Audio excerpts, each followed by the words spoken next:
Most gardeners are, well, kinda addicted to inputs. More compost, more fertilizer, more microbial products. And every year, they wonder why their soil still dries out too fast, compacts too quickly, and demands constant feeding just to stay productive. The mistake isn't lack of nutrients, it's lack of permanence. If your soil collapses the moment you stop adding things, you haven't built soil, you've built dependency. There's an ancient material people once treated as waste that quietly solves that problem. It's not a trendy inoculant, it's not a bottled tonic. It's charred organic matter, what we now call biochar. And when it's used correctly, it makes most modern soil fixes look temporary and expensive. If you're serious about building soil that performs better every season instead of resetting every spring, subscribe now. This channel is about systems that last, not gardening hacks. We've known about this material for centuries, even if, modern gardening culture kind of forgot it. The proof still exists in the legendary dark soils of Terra Preta, created in the Amazon rainforest over 1,000 years ago. Those soils remain fertile today, in regions where the surrounding ground is naturally poor and heavily leached. That's not compost alone. That's carbon architecture built into the soil profile. Most people misunderstand what biochar actually does. So let's get this clear first. Biochar is not fertilizer. If you spread raw charcoal into your beds expecting explosive growth, you'll probably get the opposite for a while. Fresh char has empty pore space and a high absorption capacity. It can temporarily bind nutrients, especially nitrogen, if it's not preloaded. That's why so many gardeners try it once, see mediocre results and decide it's overrated. The power of biochar isn't about nutrients in the short term. It's about structure and retention. Under magnification, properly made biochar looks like a honeycomb of microscopic cavities.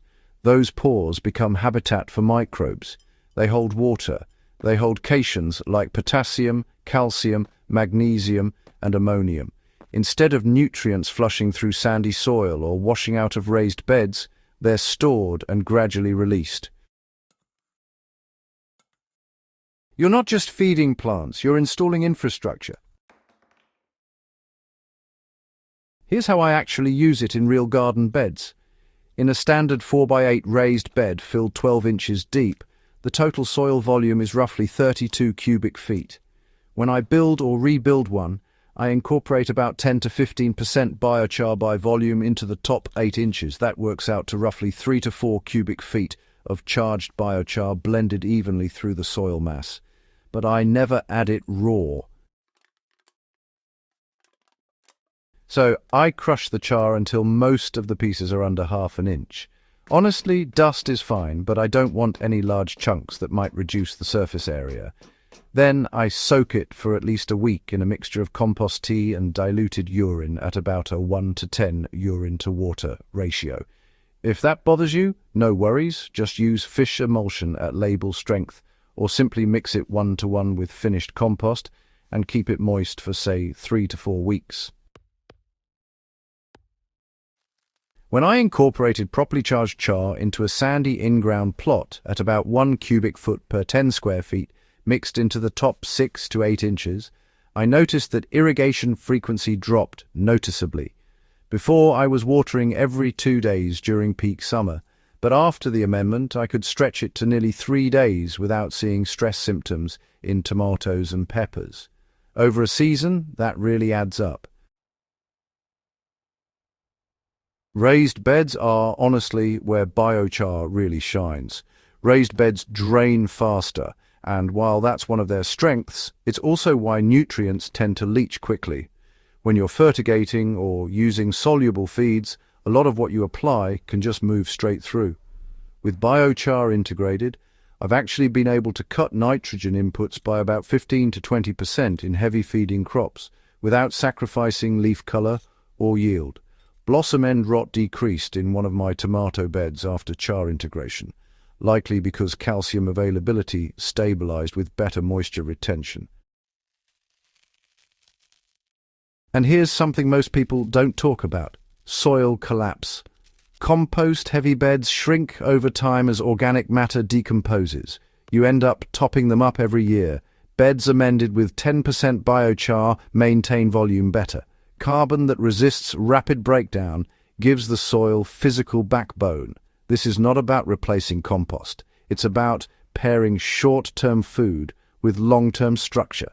Even hydroponic growers can use this strategically. In a cocoa coir and perlite blend for drip irrigation, I tested adding 10% fine biochar by volume. The result was improved buffering capacity. EC fluctuations between feedings were less extreme. Roots colonized the char quickly, and I saw fewer signs of nutrient burn during slight overfeeds. In wicking beds, placing a 1 to 2 inch layer of charged biochar between the reservoir and the main soil column improved upward nutrient movement.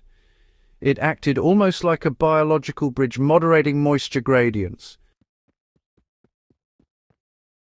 Let's talk about trade-offs, honestly.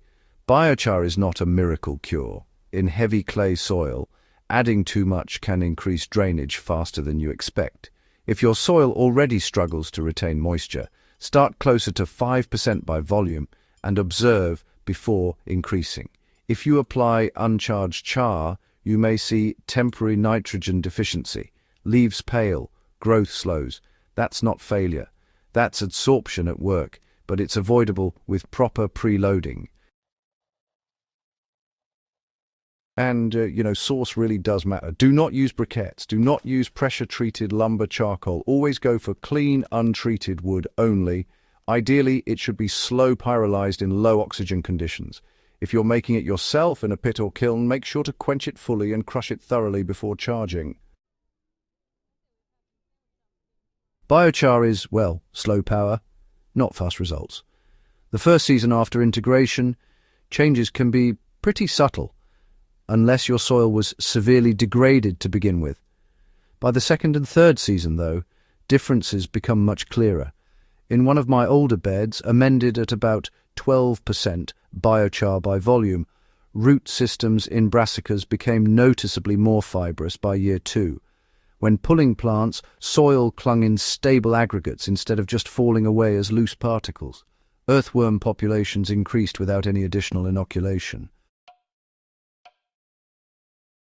Modern soil methods aren't obsolete because they don't work. They're obsolete because they don't last. Synthetic fertilizers absolutely grow plants. Heavy compost applications absolutely boost yields. But honestly, they're maintenance strategies. They don't create durable carbon scaffolding. The ancient builders of Terra Preta weren't chasing seasonal yield spikes. They were engineering soil that improved over generations. If your soil needs the same rescue plan every year, something structural is missing. Here's how I'd recommend starting. Pick one bed. Don't overhaul your whole garden at once. Incorporate charged biochar at 5 to 10% by volume into the top 6 to 8 inches. Track irrigation frequency. Track fertilizer inputs. Track yields over at least 2 full seasons. For a 100 square foot backyard plot, that's roughly 8 to 10 cubic feet of biochar integrated into the top layer if you're targeting 10%. Blend it with compost before incorporation to distribute evenly. In container systems, replace 10% of your media volume with charged biochar. Monitor EC and pH like you normally would. Observe root density at the end of the cycle. Don't rely on anecdotes. Run side-by-side comparisons. That's how you'll see the difference. This is about building soil that doesn't forget what you've invested in it. Most gardeners accept that soil will degrade without constant correction. That assumption is flawed. Soil can accumulate strength over time if you give it persistent carbon structure. Biochar isn't glamorous. It's literally ancient trash, but it transforms soil from something you constantly rescue into something that supports you back. If you care about growing food in a way that becomes easier, not harder over time, that's the kind of amendment worth understanding deeply. Subscribe to the channel if you're done chasing short-term fixes, and ready to build systems that compound. Share this with another serious grower who's tired of soil that resets every year. The more we treat soil like infrastructure instead of a disposable medium, the better our harvests and our land will be.